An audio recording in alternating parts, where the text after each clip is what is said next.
Η Καινή Διαθήκη προσφέρει πολύτιμες διδασκαλίες για την οικονομική ζωή του ανθρώπου, συνδέοντας τον πλούτο με την ηθική, την πνευματική ανάπτυξη και την κοινωνική δικαιοσύνη.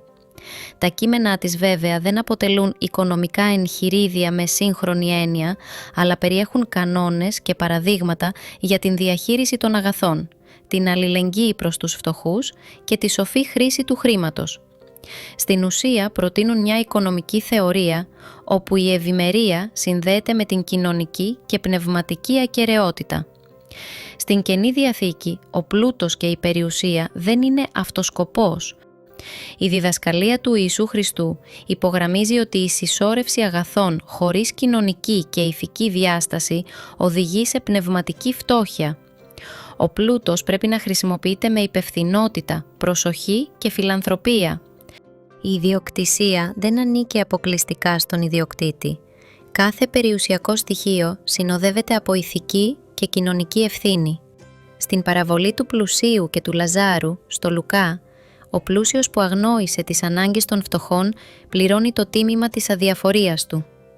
Αντίθετα, η κοινότητα των πρώτων χριστιανών στις πράξεις των Αποστόλων λειτουργεί ως πρότυπο συλλογικής οικονομίας, καθότι οι πιστοί μοιράζονται τα περιουσιακά του στοιχεία και φροντίζουν για τους πιο αδύναμους. Η Καινή Διαθήκη προτρέπει στη σύνεση στη χρήση χρημάτων και στον δανεισμό, χωρίς εκμετάλλευση. Η διδασκαλία «αγάπα των πλησίων σου» επεκτείνεται και σε οικονομικά ζητήματα. Για παράδειγμα, η χορήγηση δανείου δεν πρέπει να γίνεται με σκοπό τον πλουτισμό από τον αδύναμο, αλλά ως πράξη φιλανθρωπίας. Ο Απόστολος Παύλος προτρέπει τους πιστούς να εργάζονται με τα χέρια τους όπως εκείνος, για να έχουν να προσφέρουν και όχι να ζουν από τους άλλους, ενισχύοντας την έννοια της αυτονομίας συνδυαστικά με την κοινωνική ευθύνη. Η διδασκαλία της ελεημοσύνης είναι βασική. Η παραβολή του πλουσίου νέου στον Ματθαίο διδάσκει ότι η προσκόλληση στα υλικά αγαθά εμποδίζει την πνευματική ολοκλήρωση. Η γενεοδωρία και η φιλανθρωπία θεωρούνται τρόποι επένδυσης στον ουρανό, δηλαδή στην πνευματική ζωή, αντί για εγκόσμιες απολαβές.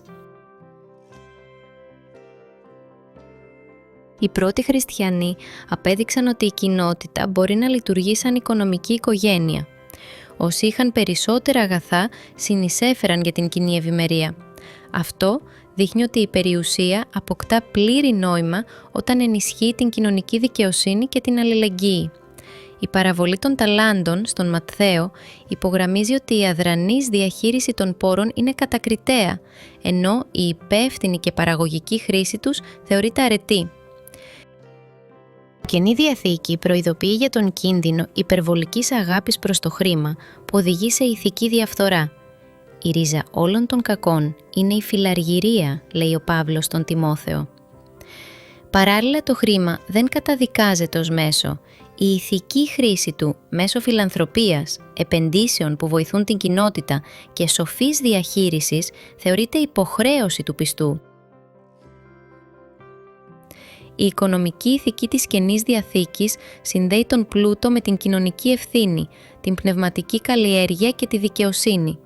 Τα παραδείγματα και οι παραβολές διδάσκουν ότι η περιουσία και το χρήμα αποκτούν πλήρη νόημα μόνο όταν χρησιμοποιούνται με σοφία, φιλανθρωπία και μέριμνα για τον συνάνθρωπο. Η οικονομία δεν είναι απλώς μέτρηση και συναλλαγές, αλλά εργαλείο για την προαγωγή της ανθρωπιάς, της κοινωνικής συνοχής και της πνευματικής ολοκλήρωσης. Η διδασκαλία αυτή παραμένει επίκαιρη. Η αληθινή ευημερία μετριέται όχι από όσα έχουμε, αλλά από το πώς χρησιμοποιούμε αυτά που έχουμε για το κοινό καλό.